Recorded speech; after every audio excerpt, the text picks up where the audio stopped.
মুন্সিগঞ্জের গজারিয়ার মেঘনার তীর থেকে প্রতি রাতেই কোটি টাকার বালু লোপাট করছেন জলদস্যুরা। অবৈধ বালু উত্তোলন করে মহাল দখলে হত্যাকাণ্ড হয়েছে। এলাকাবাসীর অভিযোগ, একটি প্রতিষ্ঠান ইজারা নিলেও সন্ত্রাসীদের যোগ সাজসে কয়েকটি গ্রামের 3 ফসলি জমি কেটে নিয়েছে। নদীর তীর ঘেঁষে বালু কাটায় শত শত একর ফসলি জমি নদীতে মিশে গেছে। এখনো ভাঙন ঝুঁকিতে আছে বসত বাড়ি সহ বহু 3 ফসলি জমি। জসিমউদ্দিন দেওয়ানের তথ্য ছবিতে প্রতিবেদন। গত বছরের এপ্রিলে মুন্সিগঞ্জ জেলা প্রশাসন থেকে 1 বছরের জন্য মেঘনা নদীর বালু মহলের ইজারা নেয় ম্যাক্স ইনফ্রাস্ট্রাকচার লিমিটেড। কিন্তু তাদের বিরুদ্ধে অভিযোগ উঠেছে আওয়ামী লীগ নেতাদের সহায়তা এবং জলদস্যু উজ্জ্বল খালাসি বাহিনীর যোগসাজশে নির্ধারিত স্থানে বালু না কেটে ইসলামপুর ইউনিয়নের বিভিন্ন এলাকার কয়েক একরের 3 ফসলি জমির মাটি কেটে নিয়েছে। এসব নিয়ে প্রতিবাদ করলে নির্যাতনের শিকার হতে হয় ভুক্তভোগীদের। সারকানি বাসকানি জমি এদি কাটা লেছে কইতে গেলে আমার গুলডি লেগে গেছে, গুলডি করে মারিয়া লাগব। এই আপনারা ঢাকা তুলেছে জিন নাই, আমরা কইতে পারি না। আমরা গরিব মানুষ, মাছ ধরে বার হইলে মাছ ধরতে আমাকে দেয় নাই। আমরা খুব কষ্টতে আছি। আরও অভিযোগ, সরকার বদলের পর বালু মহলে আধিপত্য বিস্তার করতে বাবলাকে একটি বাড়িতে নিয়ে গুলি করে হত্যা করে নৌ ডাকাত নয়ন সরকার ও ইউপি সদস্য জসিমউদ্দিন গ্রুপ। এছাড়াও একাধিক নৌ ডাকাতি ও হত্যা মামলার আসামি জলদস্যু নয়ন, রিপন, পিয়াস এখন মল্লিকার চর ও গুয়াগাছিয়া এলাকার বালু কেটে নিচ্ছে সন্ধ্যার পর থেকে। রাত ভরে মাটি কাটে মনে ওজন 4 মাসের তো আরম্ভ হয়েছে। মাটি কাটা একটু মাটি কাটতে আছে। এই ম্যাচ কোম্পানি আমাদের জমিন সব নিচে গা। যদিও এসব অভিযোগ অস্বীকার করে ম্যাক্স লিমিটেডের এক কর্মকর্তা জানান, তারা নির্ধারিত স্থান থেকে বালু উত্তোলন করছেন।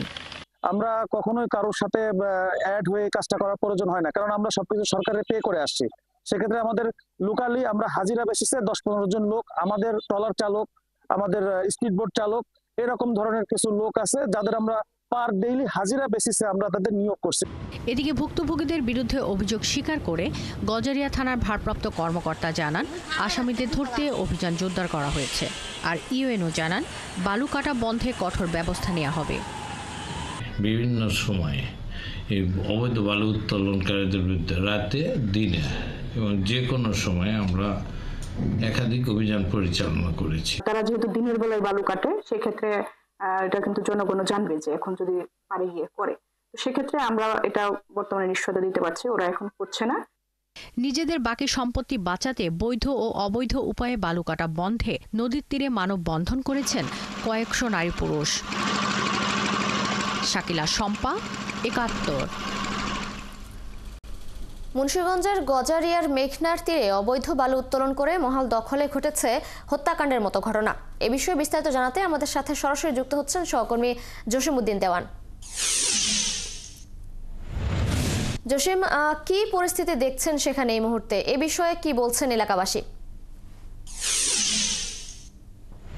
আসলে পরিস্থিতি বলতে গেলে পরিস্থিতির কোনো পরিবর্তন ঘটেনি, কারণ এই গজারিয়া উপজেলার যে 2টি ইউনিয়ন, মেঘনাপাড়ের বিশেষ করে গুয়াগাছিয়া এবং ইমামপুরের এই বিস্তীর্ণ এলাকা জুড়ে যেভাবে জলদস্যুরা বালু কেটে একেবারে একরের পর একর ফসল জমি কেটে নিয়ে গেছে, সেক্ষেত্রে সেই অঞ্চলের প্রায় 50,000 মানুষ পুরোপুরি নিরুপায় হয়ে পড়েছে এই জলদস্যুদের কবলে পড়ে।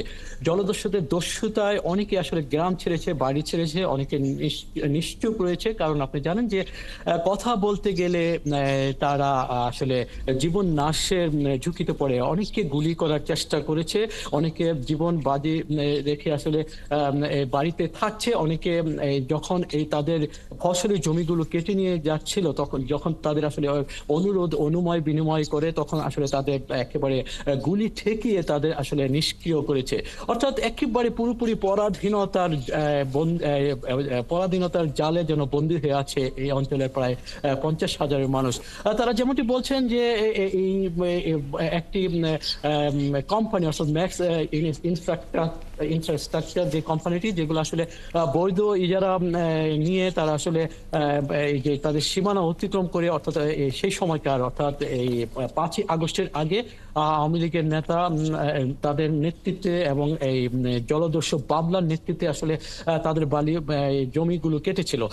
সেখান থেকে তারা পরিত্রাণ পায়নি। তারপর তো এই পট পরিবর্তনের পরে কিন্তু বালুমহল দখল করার জন্য আরেকজন নৌ ডাকাত, বিশেষ করে নয়ন পিয়াস এবং ইউপি চেয়ারম্যান জসিম, তাদের এই চক্রটি কিন্তু সেই বাবলাকে হত্যা করে তারা আবার নতুন করে বালুমহল দখল করেছে। এবং এই রাতের আধারে, অর্থাৎ সন্ধ্যার পর থেকে এই মল্লিকার চর, বিশেষ করে গুয়াগাছি এবং মল্লিকার চর, এই ঠিক মাঝামাঝি, অর্থাৎ চাঁদপুর এবং মুন্সিগঞ্জের সীমানা ঘেঁষে প্রায় 50টির ঊর্ধ্বে কিন্তু এখানে ড্রেজার ব্যবহার করা হয়, যেখানে বাল্কহেড প্রায় 300 বাল্কহেড প্রতি রাতে এখান থেকে প্রায়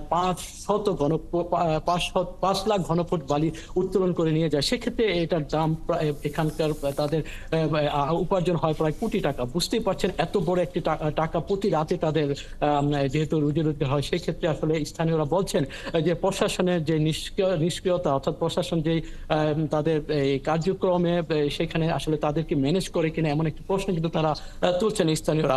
পাশাপাশি এখনো কিন্তু এই রাতের আধারে বালু কাটা হচ্ছে। সেই নয়ন বাহিনী বা নয়ন জসিম জলদস্যুদের চক্রটি এখনো কিন্তু তারা থেমে থাকেনি।